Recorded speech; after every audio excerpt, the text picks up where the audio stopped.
Hi, everyone. This is Chris Craig with Unanet, and this session focuses on budgeting, planning, and resource scheduling into the future. And we've heard from many of our customers that you can't drive your car by looking in the rearview mirror, and you can't run your business by looking only at the past. So this video talks about how companies look out into the future to help guide their businesses. There is a predecessor video to this on the background data setup for relevant elements for budgeting, planning, and resource scheduling. So I would encourage you to watch that video if you have yet to do so, just to understand where the data elements are coming from. In this session, we'll get into some of the outputs and how you actually can do the planning.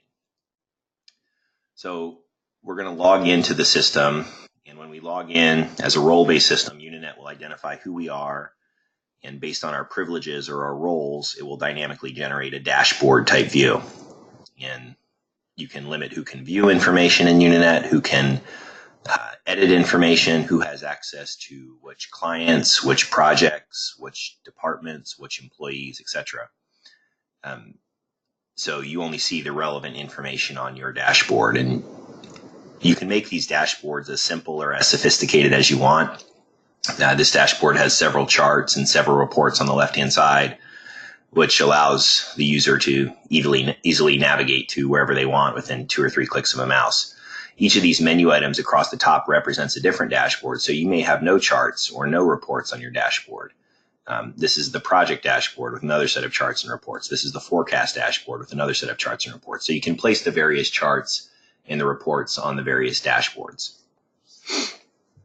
So in this session, we're going to talk about answering questions about the future. So looking out into the future, how people are planned to work, who's overbooked, who's underbooked, when do people become available, when do people with specific skills become available, what is the revenue forecast, what is the cost forecast, what are the hiring needs into the future, are projects adequately staffed, what is the pipeline, what is the weighted and dated pipeline, by applying probability percentages and looking at past pipelines. So let's start there actually. And there's different ways you can look at the pipeline. This is one view of the pipeline, but you can have different stage gates for the pipeline. And the nice thing about Unanet is that since everything is a project within Unanet, I'll make this a little bit bigger for you. You'll notice everything has a status associated with it. And then when you win the work, you can effectively come in here and just flip the status and it becomes an open active project and people can start charging against it. Or if you lose it, you can close it out and you can track lessons learned. But everything is status associated. So you have a pipeline within Unanet, and then that pipeline, is easily convertible into your executable projects. You could also run a waterfall analysis into the future of, your expected work into the future. And again, you can weight it based on the probability percentages, and I'll show you that in a second. So I showed a tabular pipeline to start with. This is a periodic pipeline. So, you can show this just by client, but you could see it by client, by opportunity. And you'll notice these percentages next to each project here. Unanet basically will do the weighted pipeline, or do an expected value calculation or a weighted forecast based on the probability percentage. So right now, the total is 5.5 million for the next 12 months. If we go back to the criteria, if you just remember that number 5.5 million, if you go back to the criteria and choose not to include the probability percentage in the calculation, then when we run that, now it's almost 8 million. So again, that weighted pipeline will include the probability percentage if you tell Unanet to effectively weight the forecast based on the percent likelihood of the win. So another way to look at this data is, right now we're in 2018, but if we look out into 2019, we can break out the different elements of the revenue and the costs. So if we wanted to look at the projected labor, we could see that. If we wanted to look at the projected other direct costs, we could see those. If we wanted to see our indirect costs, where we're actually indirectly allocating costs across projects, so we can see our true net margin and not just our gross margin, we can see that. So, examples of indirect costs could be fringe benefits, insurance, vacation, 401k, etc. Overhead could be the office rent that's indirectly spread out to projects. G&A could be the finance team or the admin team. So when you're looking at the data, you can not only look at your gross margin, but you can also look at your net margin. And actually, you can come up with different layouts of these reports. So you can see in this example, your projected gross margin, your projected net margin, based on those, applying those indirects. And you can define whatever rows you want in these reports. So if we break it down further, then we can also look at our labor. So labor is the primary driver of the revenue and the primary contributor to the costs for a lot of our customer organizations. So being able to accurately plan that labor into the future based on a variety of factors like availability, skill set, location, etc. Quickly from this report, you can see who's underbooked in yellow, who's overbooked in red. You can see when people fill up. You can see when people become available. So you can answer a variety of questions about your people's plans. And this is showing you how they're planned across all projects. You can go back to the criteria here, and you can filter in a variety of different ways. So you can filter based on the org chart in the different divisions or departments. You can filter based on labor categories. For example, show us only business analysts, or show us only project managers, or whatever labor categories you define. You can filter by location. You can filter by skill set, language skills, Java programming skills. In this example, it's all point and click reporting. So instead of looking at week over week, if we wanted to look at month over month for 9 months, we could do that. We could change the colors down here. So once we define the report criteria we choose to run, we can either run the report, which I'll do in a second, or we can save the criteria. If we save the criteria, we effectively give it a name, and we pick which of our dashboards we want to add it to. And that is how we had those reports showing up when we first logged into the system. We also have sharing the report criteria available. So you can share the report criteria out, and then based on people's roles and level of access into different clients and projects and departments, that will determine what they can actually see within a save shared report. So when we run this, again, we're looking at Java programmers. Now we only have 4 people returning, and these people are the 2 available Java programmers. This person is 169% booked. Why is he 169% booked? We can click on him and we can see what he's booked on that make up the 169% booking. And then if we go back to the criteria again, we can say, include that probability percentage in the calculation. And when we do that probability percentage, now he's changed from 169% booked to 108% booked. And that's because this one and this one are only 50% likely to happen. So again, it's doing that weighted forecast or that expected value calculation based on the probability percentage. We do have the concept of a matrix-based organization for our customers too. So you could either view the data by person, by project, everything Darla is planned on, everything David is planned on, everything Dustin is planned on, or you could flip the data around. You could invert the data like a pivot table concept in Excel. So instead of showing the data by person by project, you could show the same data by project by person. Everyone on 10.10.7011, everyone on 10.studyx, everyone on big data. The value in the cell can either be hours, dollars, or FTEs, full-time equivalent. So remember, everyone in the system has a bill rate and a cost rate that are both date sensitive and can also be client, project, task specific. So this is showing you by project, by person dollars. If you want to change it, again, you just go back to the criteria. You don't even have to show people. You could just show labor categories and show FTEs as opposed to dollars. And this is showing you, how many bodies do you have planned into the future. Okay, so how do you get all this data into the system? Well, this is the forecast people planner, and it's basically an editable grid.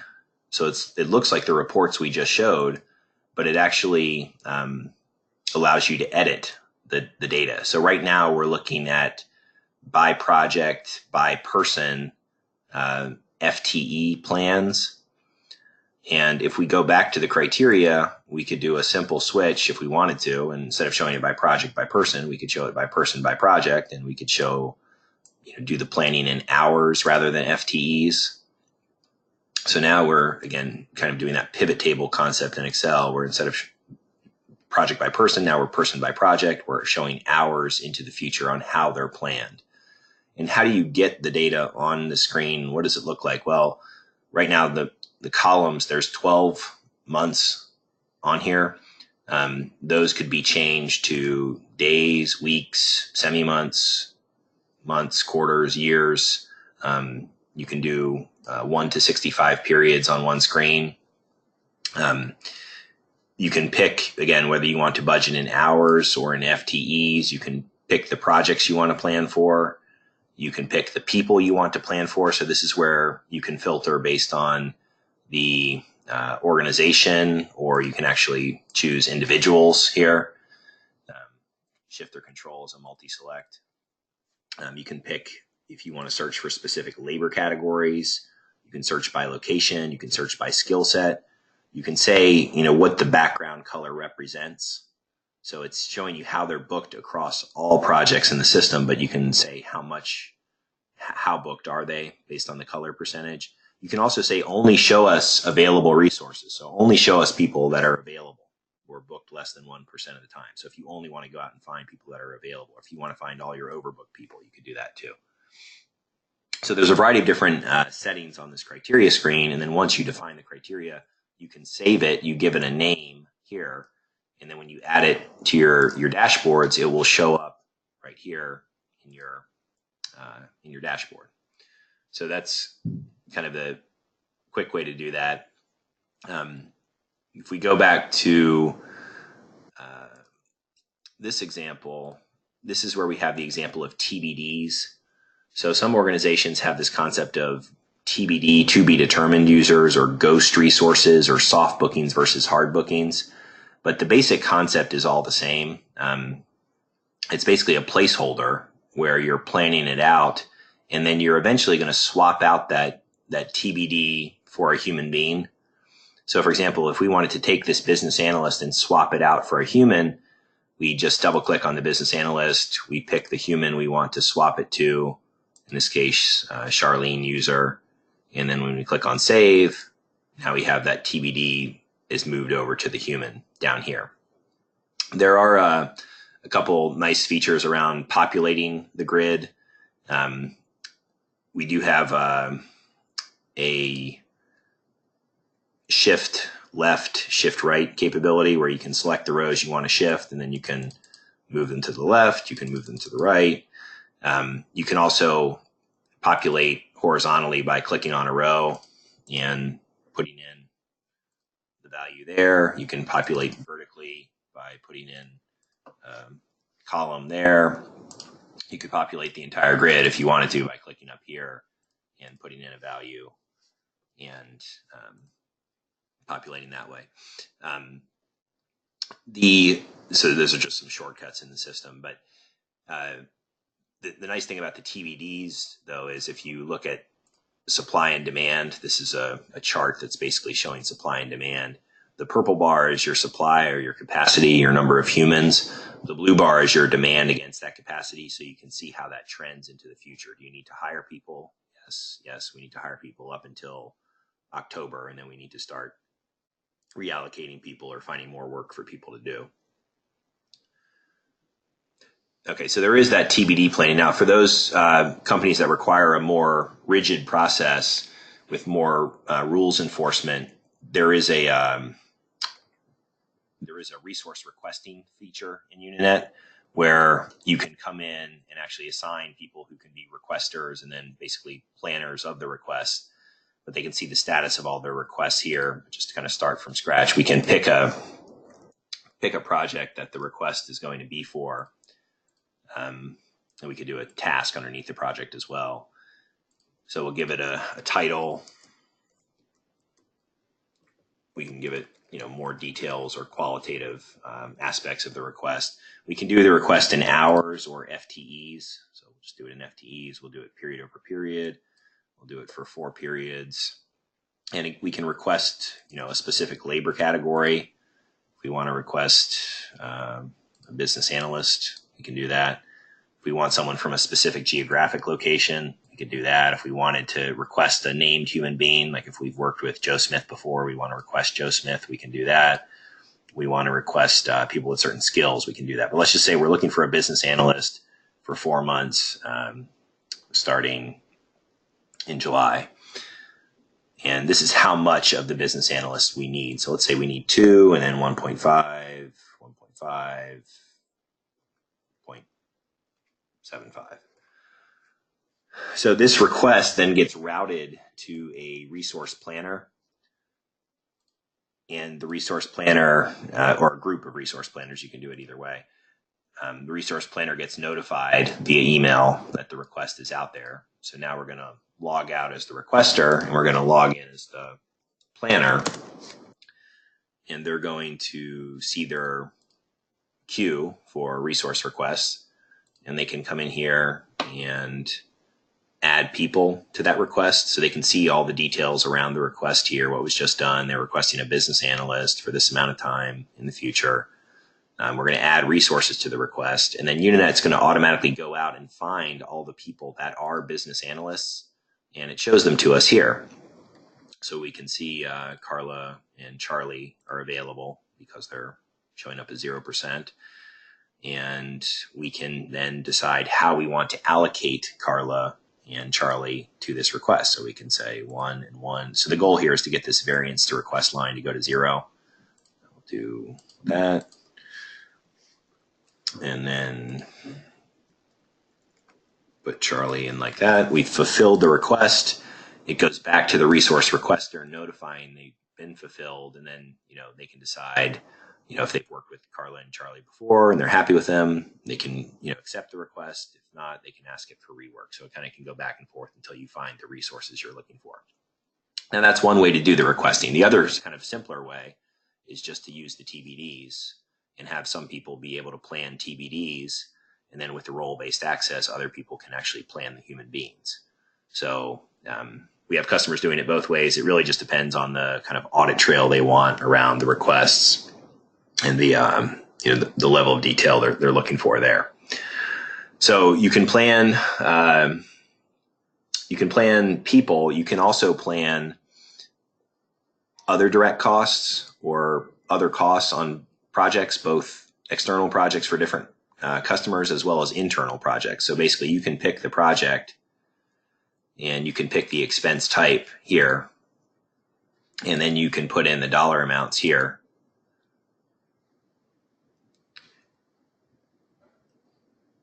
And then that's how, when we showed you this report, we had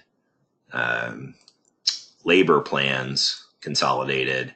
We had other direct costs into the future consolidated. And again, the indirects are calculations based on the labor and the ODCs. And we have another video that covers indirect cost allocation. But the nice thing too is, this is a roll up of a lot of different projects. You can break it out and show it not rolled up.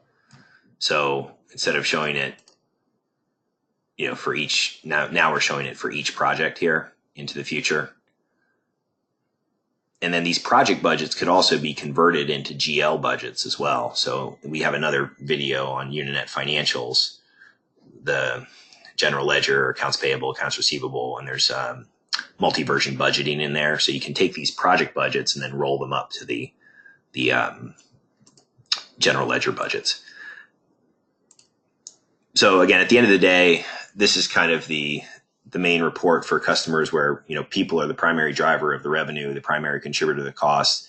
It's showing how those people are planned to work, who's overbooked, who's underbooked, when do they become available, when do people with specific skills become available, what is the revenue forecast, what is the cost forecast, all of the questions about the future that you want to answer is now available in Unanet. And again, since Unanet is one system, it's one database, people are logging their time in Unanet as well. And what you can do is you can include actuals and plans on the same screen. So we can say use actuals through today and then plans as of tomorrow. And if we start beginning of this year, so we're in July right now at the time of this recording, and we can set the colors to whatever thresholds we want here. We run this report month over month. The actuals are represented by an asterisk, and the plans are represented by a plus. So again, we're using actuals through July, plans as of July 4th, actuals through July 3rd. So July has both actuals and plans in it, and it has an asterisk and a plus next to it. And then beyond today's date is all forecasted data. So we can actually see actual and forecasted utilization on the same screen. Or if we go back to this one, we can see actual consolidated information, through June. Again, the date of this recording is July. July has actuals and plans, and then plans beyond. So the budget less the plans, less the actuals is the unallocated budget. So again, budget less plans, less actuals is unallocated budget. And again, there are kind of pictorial representations of all these reports. And you can view them, you can click into them, you can see the tabular information behind the graphic. I want to thank everyone for your time. There's a lot of more videos on different functionality within Unanet on the website at unanet.com/videos. And if you have any questions, please reach out to us. And thank you for viewing this presentation. Have a good day.